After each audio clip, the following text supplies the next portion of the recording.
Grandpa left me his worthless farm. Now developers are offering millions. That useless dirt paychee. My uncleaghd at of the reading of GRANDPA's while. Good alike paying EP or tie taxes on a farm that hasn't turned a profit in decades. My cousin snickered as he continued. I'll give you $50,000 for it. Save yourself the trouble. I smiled and remembered Grandpa's elastic orders to Annie. Check the old baron first. When I found the geological silver VUIs hidden in a locked chest, I finally viewers Haley BENKL and Grandpa Ivri non-Kate. The room fell silent as Mr. Harrington, my grandfather's attorney for 40 years, adjusted his reading glasses and continued with the will. And to my grandson, Daniel Mercer, I leave my farm in Riverdale County, all 175 acres, including the farmhouse, barn, and all contents therein. I felt every eye in the room turn toward me. At 28, I was the black sheep of the family, the one who'd chosen environmental science over the family real estate business, who'd spent the last 5 years working for a nonprofit conservation group instead of building something worthwhile. As Uncle Richard liked to say, "Is this some kind of joke?" My cousin Blake's voice broke the silence. Grandpa left his prime commercial properties to Dad and Aunt Susan, but Daniel gets the farm. That place hasn't made money since the 1980s. Uncle Richard's laugh was sharp and dismissive. That useless dirt patch? Good luck paying the property taxes on a farm that hasn't turned a profit in decades. As executor of the estate and the oldest of my grandfather's 3 children, he clearly felt entitled to weigh in. My cousin snickered as he continued, "I'll give you $50,000 for it. Save yourself the trouble." I said nothing, remembering the last conversation I'd had with Grandpa Joseph 3 weeks before he passed. We'd been sitting on the porch of that very farmhouse, watching the sunset paint the rolling hills gold. He'd been quieter than usual, more reflective. "Danny," he'd said, using the nickname only he called me by, "sometimes the most valuable things look worthless to people who don't know where to look." He pressed a key into my palm. Closing my fingers around it, "Check the old barn first, when the time comes." Now, facing my uncle's smugness, I simply replied, "I think I'll hang on to it, thanks." "Suit yourself," Uncle Richard shrugged. "But my offer stands when you realize what a money pit you've inherited."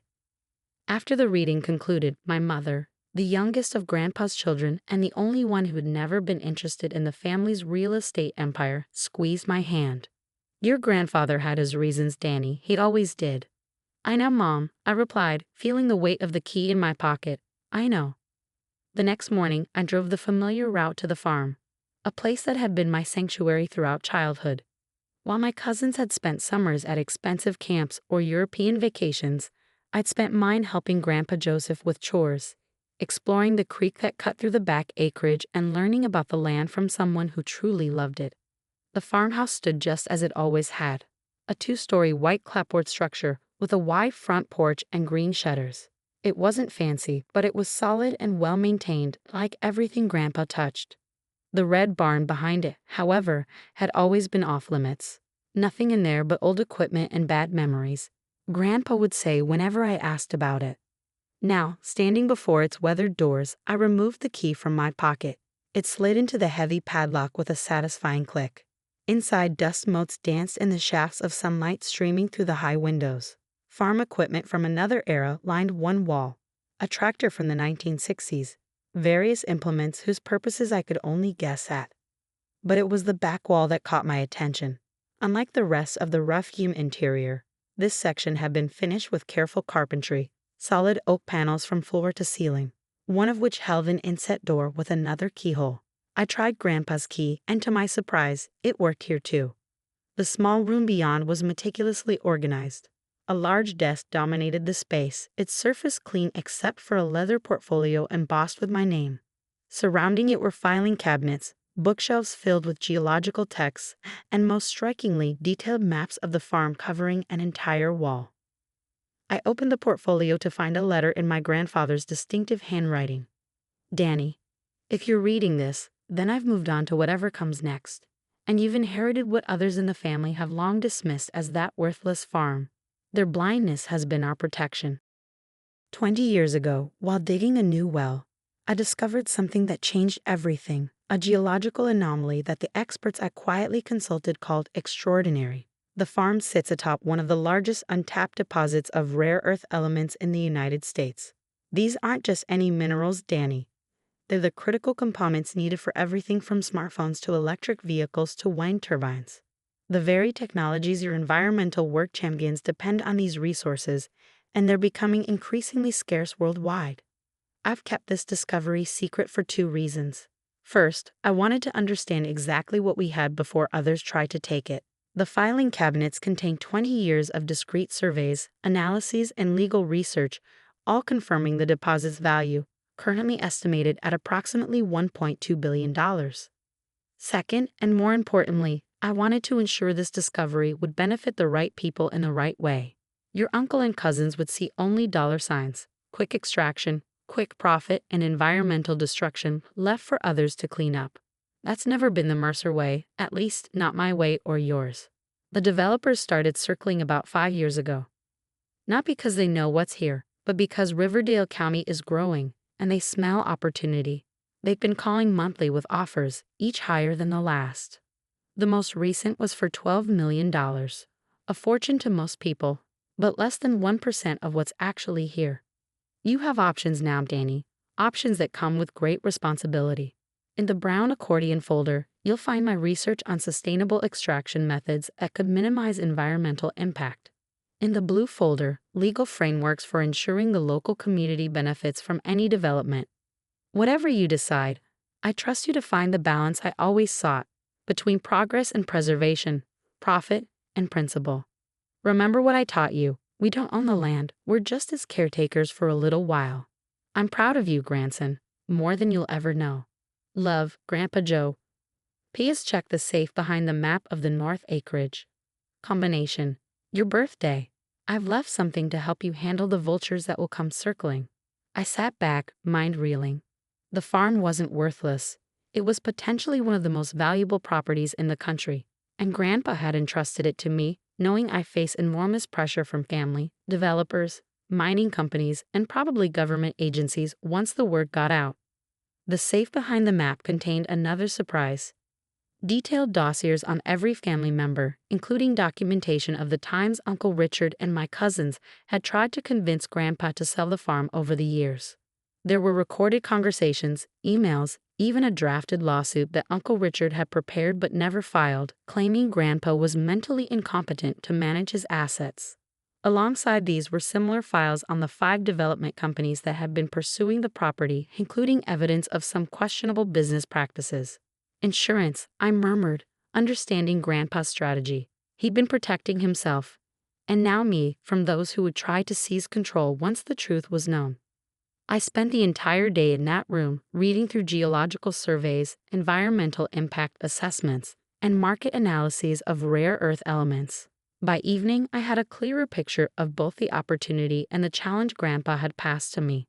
As I locked the barn and walked back to the farmhouse, my phone rang. Uncle Richard. Danny, I've been thinking about that farm. It's a big responsibility for someone your age. I'm prepared to offer $100,000. That's double what I said yesterday. Think about what you could do with that money. I smiled to myself. That's generous, Uncle Richard, but I'm not interested in selling. Be reasonable, he pressed. That property is nothing but a drain. The house is outdated, the fields haven't been properly worked in years. I appreciate your concern, I interrupted, but I'm keeping the farm. $150,000, he snapped. Final offer. No thank you. Was there anything else? The line went silent for a moment. You have no idea what you're doing, he finally said, his voice cold. That farm broke your grandfather's heart. It'll break yours too. After hanging up, I sat on the porch swing, watching darkness settle over the fields. Grandpa Joseph had managed this secret for 20 years, balancing the knowledge of immense wealth beneath his feet with his love for the land itself. Now that responsibility was mine. The next morning, I was awakened by the sound of tires on gravel. Through the bedroom window, I watched a black SUV pull up to the farmhouse. A man in an expensive suit emerged, surveying the property with the calculated gaze of someone assessing value. I met him on the porch before he could knock. "Mr. Mercer." "Daniel Mercer?" he asked, extending his hand. "Thomas Blackwood, Meridian Development Group. I had a standing appointment with your grandfather every month, but I was sorry to hear of his passing." "My condolences." "Thank you, Mr. Blackwood," I replied, not inviting him inside. "What can I do for you?" "Well, as the new owner, I wanted to present our latest offer for the property. Your grandfather and I had been discussing terms, and I believe we were close to an agreement." That was a lie, the first of many I suspected I'd hear in the coming days. Grandpa's records showed he consistently refused Meridian's approaches. "I see," I said neutrally. "And what is Meridian offering?" Blackwood smiled confidently. $20 million. Cash deal, we handle all the paperwork. You could have the funds within 30 days. I kept my expression neutral, though inside I was reeling. 20 million, nearly double their last approach to Grandpa. They must have been planning this move, waiting for his death, assuming his heirs would be eager to cash out. "That's a substantial offer for a non-producing farm," I observed. "Meridian sees potential here," Blackwood replied smoothly. "The county's growing, and this location has certain advantages." "What kind of development are you planning?" "A mixed-use community, residential, some light commercial. Very sustainable," he added, clearly having researched me enough to know which buttons to push. I nodded thoughtfully. "I'll need time to consider it." "Of course," Blackwood said, handing me his card. "But I should mention, this offer is time-sensitive. The market's shifting, interest rates are volatile. I can only guarantee this figure for the next 2 weeks." After he left, I returned to the barn to continue my research. By lunchtime, I'd received calls from 2 more developers, each with offers in the same range. By dinner, Uncle Richard had called twice more, raising his own offer to $250,000 and threatening to contest the will if I refused. The next day brought more of the same. My cousin Blake happened to be in the area and stopped by, his friendly facade barely concealing his desperation to get me to sell, to him, to his father, to anyone but those vulture developers. "We're family," he insisted. "We should keep Grandpa's property in the family." "Funny," I replied. "None of you seemed interested in this worthless dirt patch until the developers started calling." Blake's expression hardened. "Be careful, Danny. You're out of your depth here. Dad's not going to let some tree hugger who's never done a real day's work walk away with what should rightfully be ours." After a week of increasing pressure, I decided it was time to bring in reinforcements. Using contacts from my environmental work, I arranged meetings with 3 people: a lawyer specializing in mineral rights, an environmental engineer with expertise in sustainable mining, and Dr. Eleanor Chen, my former professor who now advised governments on responsible resource development. We gathered at the farm, reviewing Grandpa's research and conducting additional assessments. The conclusions were consistent with what Grandpa had discovered. The deposit was exceptional, both in size and composition. Current market value: closer to $1.5 billion with proper extraction. The real question, Dr. Chen said, isn't whether to develop this resource, but how. These minerals are essential for green technology, the very technologies that might help address climate change. But traditional extraction methods would devastate this ecosystem. There are newer approaches, the environmental engineer explained. More targeted, less destructive. More expensive upfront, but potentially more profitable long-term because they allow for more complete resource recovery and fewer remediation costs. The lawyer nodded. And structuring the right kind of development agreement is crucial. You could maintain ownership of the land while licensing extraction rights with strict environmental covenants. You could require profit sharing with the local community, job training programs, even restoration commitments.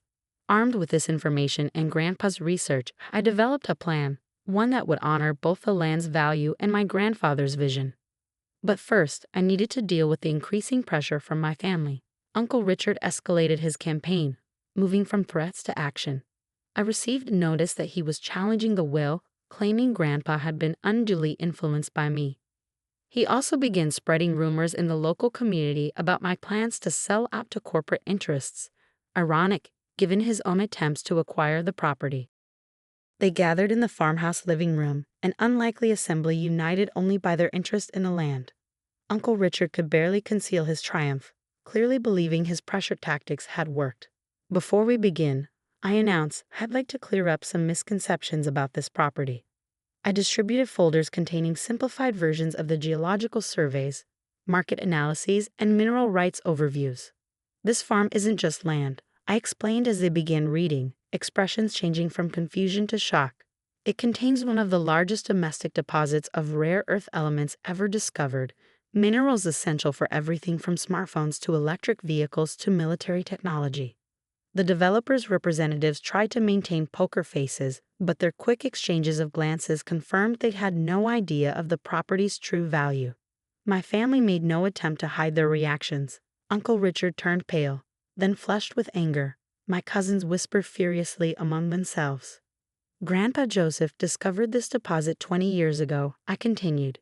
He spent 2 decades researching sustainable extraction methods, legal protections, and how to ensure this discovery would benefit not just his family but the wider community. This is absurd, Uncle Richard finally spluttered. If any of this were true, Joseph would have told me. I was his eldest son, his business partner. He kept it secret precisely because he knew how you'd react, I cut in. He knew you'd see only dollar signs, not responsibility. That's why he left it to me. I clicked a remote, and a projector displayed images onto the living room wall, emails, recorded conversations, the drafted lawsuit. He also kept detailed records of everyone who tried to pressure him into selling over the years, including family members who called this place worthless to his face while plotting to acquire it. The room erupted, denials, accusations, developers trying to outbid each other now that the secret was out. I let the chaos continue for several minutes before raising my hand for silence. I'm not selling the farm, I stated firmly, not to developers, not to mining companies, and certainly not to family members who couldn't see its value, both monetary and intrinsic, until today. You can't be serious, Blake objected. You're talking about billions of dollars. I'm talking about my inheritance, I corrected him, and I intend to honor it properly. I outlined the plan I developed with my advisors, the creation of the Mercer Legacy Foundation, which would maintain ownership of the land while partnering with a carefully selected resource company to extract the minerals using the most environmentally responsible methods available. Profits would be directed to 3 purposes: environmental restoration, community development in Riverdale County, and sustainable technology research. This approach will take longer and cost more initially, I acknowledged. The immediate payout will be smaller, but the long-term benefits, environmental, social, and yes, financial, will be substantially greater. You can't do this unilaterally, Uncle Richard insisted. The family has rights. Actually, my lawyer interjected, Mr. Mercer has every legal right to proceed as outlined. The will is quite clear, and we have substantial evidence that Joseph Mercer was of sound mind and aware of the property's value when he made his decisions. As the meeting dissolved into arguments and recriminations, my mother joined me on the porch. Unlike the others, she was smiling. Dad would be so proud, she said quietly. He always said you were the only one who really saw this place the way he did. I understand now why he kept it secret for so long, I replied. It wasn't just about the minerals, it was about finding the right balance between taking and giving back. Over the next year, the Mercer Legacy Project took shape.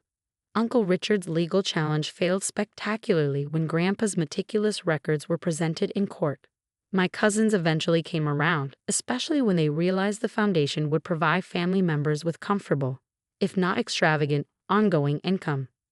The extraction operation, when it finally began, looked nothing like a traditional mine. Using targeted deep recovery methods, it left much of the surface land undisturbed. The farmhouse became the foundation's headquarters, while the fields were gradually converted to native prairie restoration projects and agricultural research plots. 5 years after Grandpa's passing, Riverdale County had been transformed not into a developer's cookie-cutter community, but into a hub for sustainable resource management and environmental innovation. The foundation funded the county's first technical college, specializing in green technology training. Downtown storefronts that had stood empty for decades now house thriving businesses. On the anniversary of Grandpa's death, I sat on the farmhouse porch, watching the sunset just as we used to do. The key he'd given me hung on a chain around my neck, no longer needed to unlock secrets, but kept as a reminder of the trust he placed in me.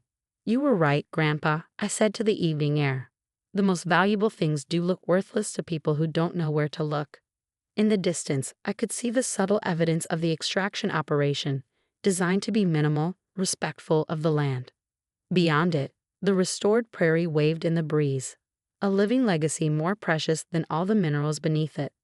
The worthless farm had indeed been worth millions, but its true value had never been about money. It had been about vision, responsibility, and the courage to take the longer view, just as Grandpa had taught me.